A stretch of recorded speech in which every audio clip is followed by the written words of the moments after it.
नमस्कार, स्वागत है आपका जी बिजनेस में। मैं हूं दीपक डोभाल और आप देख रहे हैं बुलेट बुलेटिन। अगले आधे घंटे में हम आपको देश और दुनिया की तमाम अहम खबरें बताएंगे रफ्तार भरे अंदाज में। 40 खबरों का पावर पैक बुलेटिन। शुरुआत राजनीति की 10 बड़ी खबरों से।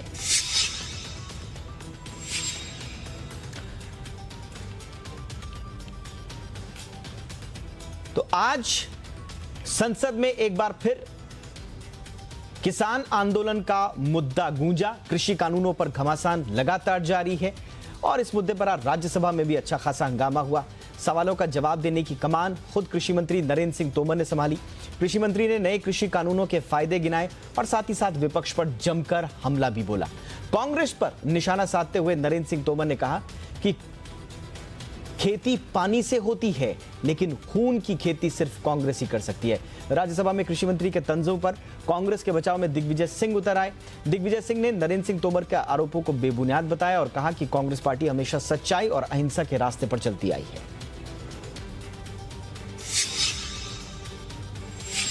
ये कहना चाहता हूं कि प्रधानमंत्री नरेंद्र मोदी जी किसानों के लिए समर्पित हैं और रहेंगे। नरेंद्र मोदी जी ने कृषि सुधार बिल जो लेकर आए हैं वो किसान के जीवन में क्रांतिकारी परिवर्तन लाने वाले हैं। और नए कृषि कानूनों पर राज्यसभा में बहस के दौरान कृषि मंत्री नरेंद्र सिंह तोमर ने कांग्रेस सांसद दीपेंद्र सिंह हुड्डा से नाराजगी भी जाहिर की। कृषि मंत्री ने दीपेंद्र सिंह हुड्डा से गुस्से में कहा कि अगली बार कृषि पर बहस करने से पहले उन्हें पढ़कर आना चाहिए। दरअसल राज्यसभा में नए कृषि कानूनों पर बहस चल रही थी, जिस पर दीपेंद्र हुड्डा ने कृषि मंत्री पर झूठ बोलने का आरोप लगाया और उसके बाद कृषि मंत्री ने दीपेंद्र हुड्डा को सख्त लहजे में जवाब दिया।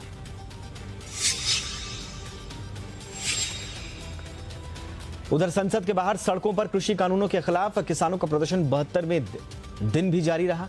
किसानों ने यानी 6 फरवरी को दोपहर 12 बजे से 3 बजे तक चक्का जाम की घोषणा की है। दिलचस्प बात यह है कि संयुक्त किसान मोर्चा ने चक्का जाम का कोई ब्यौरा नहीं दिया है, लेकिन किसान नेता राकेश टिकैत ने कहा है कि चक्का जाम दिल्ली एनसीआर में नहीं होगा। हालांकि दिल्ली के साथ हरियाणा पुलिस भी किसानों के चक्का जाम को लेकर अलर्ट है।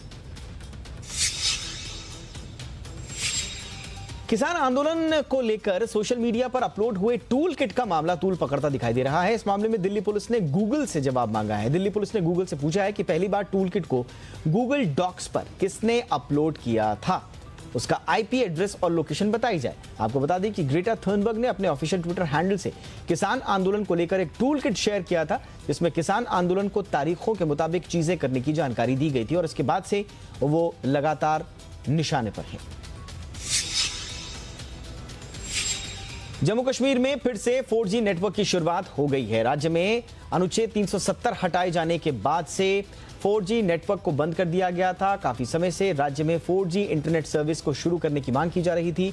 इंटरनेट बंद होने के बाद सरकार विपक्ष के निशाने पर थी। दुनिया के कई मंचों पर भी इंटरनेट बंद करने को लेकर सरकार पर सवाल उठाए जा रहे थे। पश्चिम बंगाल चुनावों का असर आज विधानसभा में भी दिखा। राज्य की मुख्यमंत्री ममता बनर्जी ने जैसे ही बजट पेश करने के लिए सदन में बोलना शुरू किया, विपक्षी दल हंगामा करने लगे। सबसे पहले लेफ्ट और कांग्रेस ने बायकॉट किया, उसके बाद बीजेपी विधायक भी जय श्री राम का नारा लगाते हुए सदन से वॉकआउट कर गए।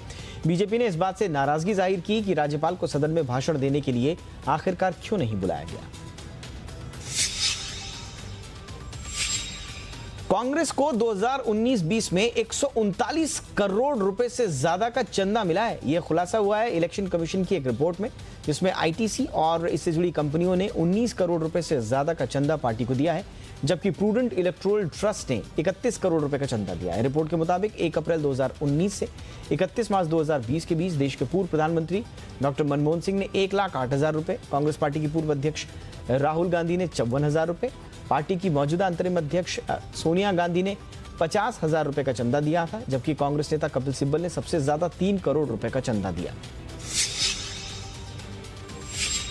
जी बिजनेस के स्टिंग ऑपरेशन हफ्ता वसूली का एक और असर हुआ है। हाईकोर्ट ने तेलंगाना पुलिस को जबरन वसूली कर रहे इंस्टेंट लोन ऐप्स के खिलाफ जरूरी कदम उठाने के निर्देश दिए हैं।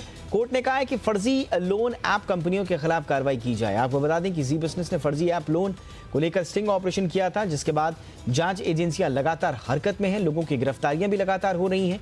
गूगल अब तक 100 से ज्यादा ऐप्स को बंद कर चुका है। शुरुआती जांच में पता चला कि इन ऐप्स के जरिए करीब 21,000 करोड़ के ट्रांजैक्शंस हुए।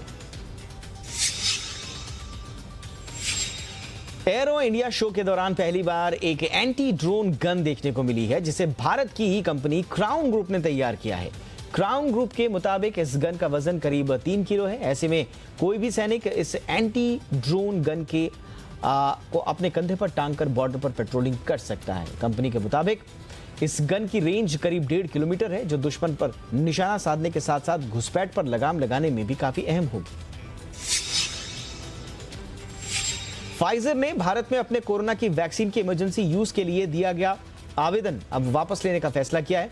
आपको बता दें कि फाइजर ऐसी पहली दवा कंपनी है जिसने DCGI से वैक्सीन के इमरजेंसी यूज की मंजूरी वापस लेने के लिए कहा है। हालांकि फाइजर को ब्रिटेन और बहरीन में मंजूरी मिल चुकी है।